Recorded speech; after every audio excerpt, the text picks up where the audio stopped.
Pemirsa, untuk pertama kalinya Partai Persatuan Pembangunan tidak mampu menghadirkan wakilnya di Senayan. Padahal P3 merupakan partai legendaris yang merupakan peleburan dari 4 partai bernuansa keagamaan di awal pemerintahan Orde Baru. Ya, lantas apa yang membuat P3 gagal melenggang ke Senayan? Kita akan membahasnya pemirsa bersama dengan politikus P3 yaitu Saifullah Tamliha dan juga pakar politik Hanta Yuda. Saat ini kita bergabung dengan dua orang narasumber kami. Pertama saya ingin ke Pak Saifullah Tamliha. Pak, P3 sudah tahu dong berarti hasil pemilu legislatif. Bagaimana pendapat Anda soal perolehan suara P3 yang di bawah 4% sehingga tidak bisa melenggang ke DPR? Kita sudah mengetahui bahwa P3 dalam tabulasi nasional itu diputuskan berada pada 3,87%.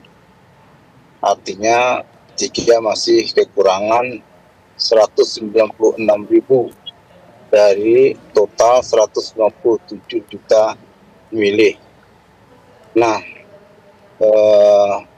saat ini P3 sedang melakukan upaya menggugat KPU di Mahkamah Konstitusi untuk perhitungan suara itu. Pak Saifullah Tamliha, kami ingin tahu lumbung suara mana yang P3 di luar ekspektasi awal, kehilangan ceruk suara di mana saja, Pak? Basis P3 di Kalimantan kehilangan seluruh kursi. Kemudian di Sumatera.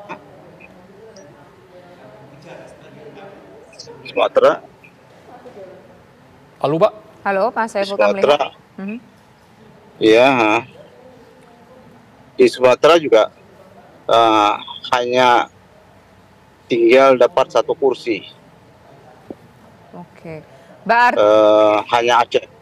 Oke, hanya Aceh. Sumatera Barat, Sumatera Utara habis.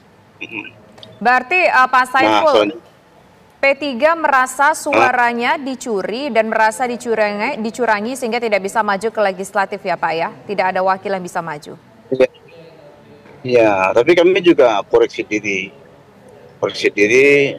Kita mengevaluasi salah satu penyebab terbesar dari hilangnya suara P3 ini adalah P3 tidak mencalonkan calon presiden yang sesuai dengan kehendak umat Islam yang merupakan basicnya Partai Persatuan Pembangunan.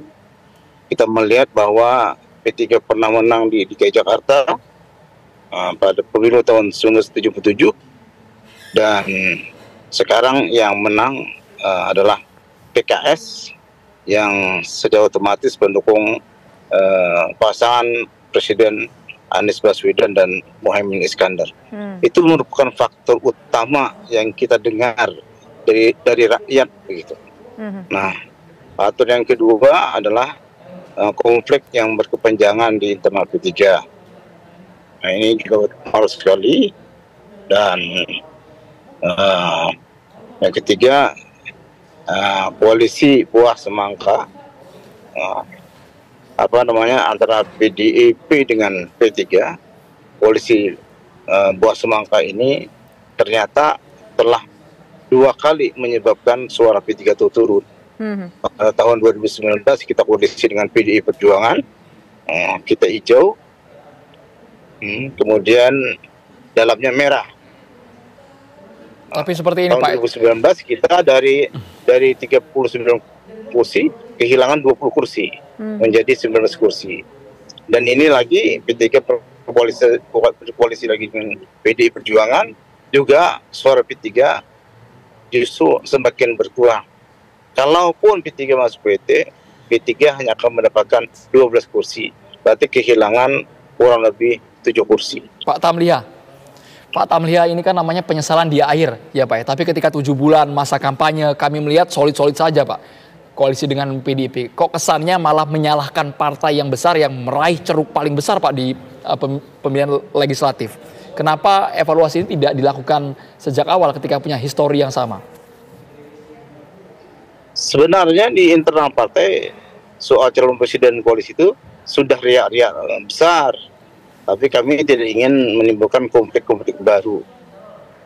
karena konflik-konflik pemberhentian Soeharto Monoarfa sebagai ketua umum dengan cara yang ya menurut saya ilegal, itu menyebabkan partai ini menjadi tidak terarah. Oke. Jadi kami tidak menyalahkan PD Perjuangan, tapi kami menyalahkan diri sendiri. Kenapa masih berkoalisi dengan PD Perjuangan yang tidak memberikan efek terhadap peningkatan suara P3, malah sebaliknya. Oke, baik. Sekarang saya ingin pengamat politik yaitu Mas Hanta Yuda. Mas Hanta Yuda, salah satu faktor utama terbesar yang tadi disampaikan oleh Pak Saiful Tamliha, kekalahan mereka kali ini karena berkoalisi dengan PDIP mendukung pasangan 03, sehingga terjadilah kemerosotan perolehan suara. Mas Hanta. Ya, Tisa, kegagalan P3 ke parlemen ini sebenarnya bukan kejutan. Sudah terdeteksi jauh-jauh hari. Sepanjang survei yang kami lakukan di berbagai lembaga survei, misalnya saya buka data poltreking, itu tidak menemukan sekalipun survei di mana P3 bisa mencapai 4% lolos PT dalam prediksi itu. Termasuk juga PAN sebenarnya pada saat itu. Kenapa di ujung hasilnya beda? Deteksi itu misalnya di survei kami kisaran 3,7 sampai 3,8. Survei terakhir itu di bulan Februari menjelang pemilu itu masih 3,7%. Artinya punya potensi. Quick count poltreking 3,84%, KPU 3,87%. Sama-sama tidak lolos. Jadi selisih 0,03% antara KPU dan poltreking. Nah, di sini yang disayangkan, mengapa P3 tidak bisa mengantisipasi potensi gagalnya itu. Padahal P3 dibandingkan PSI, PBB, partai lain, itu memiliki potensi lolos terbesar ketimbang partai-partai lain.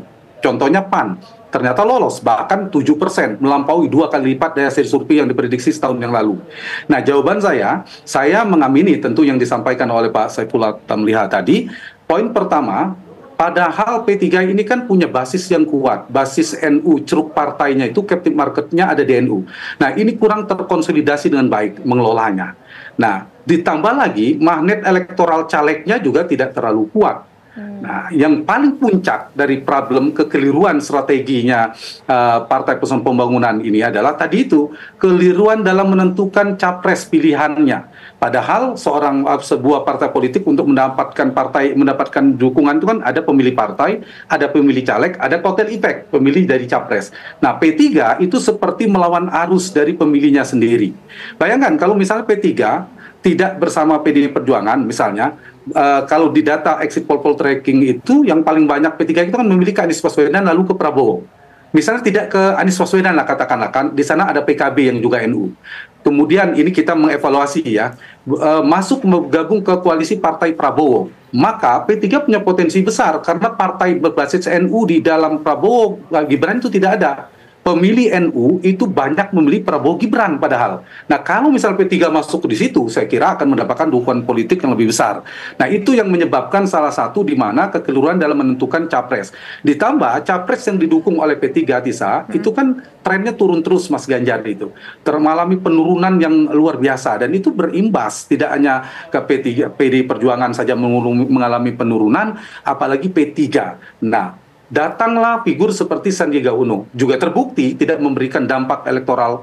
Mohon maaf saya mengatakannya sama sekali, karena kehadirannya ternyata membuat P3 juga semakin turun, bukan terselamatkan.